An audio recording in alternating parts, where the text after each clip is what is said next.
സ്ത്രീകൾക്കെതിരായ അതിക്രമങ്ങളിൽ നിയമസഭയിൽ ഭരണ പ്രതിപക്ഷ വാക്പോര്. അടിയന്തര പ്രമേയത്തിന് അനുമതി തേടിയ കെ രമ സർക്കാരിനെ കടന്നാക്രമിച്ചു. രാഷ്ട്രീയം നോക്കാതെ കുറ്റക്കാർക്കെതിരെ നടപടി എടുക്കണമെന്ന് പ്രതിപക്ഷ നേതാവ് വി.ഡി. സതീശൻ ആവശ്യപ്പെട്ടു. മുഖം നോക്കാതെ നടപടിയെടുക്കുമെന്ന് മന്ത്രി വീണ ജോർജ് മറുപടി നൽകി.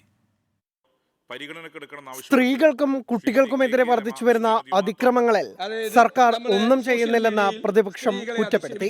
കുസാറ്റ KCA പീഡന പരാതികളും SFI മുൻ നേതാവ് അശ്ലീല ചിത്രം പ്രചരിപ്പിച്ചെന്ന ആരോപണവും നടി ആക്രമിക്കപ്പെട്ടതുമെല്ലാം പ്രതിപക്ഷം ആയുധമാക്കി.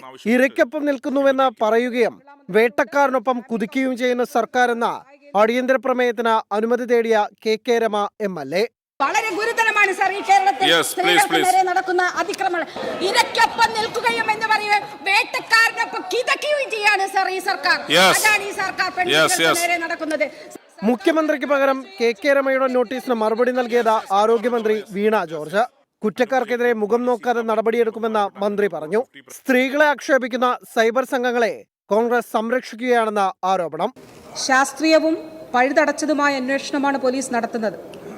സർ, കുറ്റവാളികൾക്ക് പരമാവധി ശിക്ഷ ഉറപ്പുവരുത്തുക എന്നതാണ് സർക്കാരിന്റെ നിലപാട്.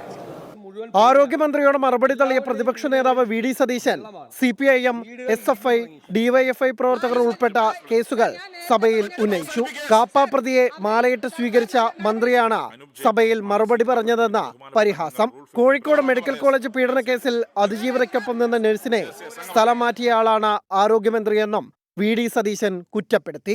ഒരു പെൺകുട്ടി പീഡിപ്പിക്കപ്പെട്ടു എന്ന് ബോൾഡായി അതിന് മൊഴി കൊടുത്ത ആ സ്ത്രീയെ മെഡിക്കൽ കോളേജിൽ നിന്ന് ഇടുക്കിയിലേക്ക് സ്ഥലം മാറ്റിയ ആളാണ് ഈ ആരോഗ്യമന്ത്രി. സ്വീകരണം നൽകിയ ആളുടെ പേരിലുള്ളത് രാഷ്ട്രീയ കേസുകൾ മാത്രമെന്ന വീണ ജോർജിന്റെ ന്യായീകരണം. അടിയന്തര പ്രമേയ നോട്ടീസിന് മുഖ്യമന്ത്രി മറുപടി പറയാത്തതിൽ കെ രമ ആക്ഷേപമുന്നയിച്ചു.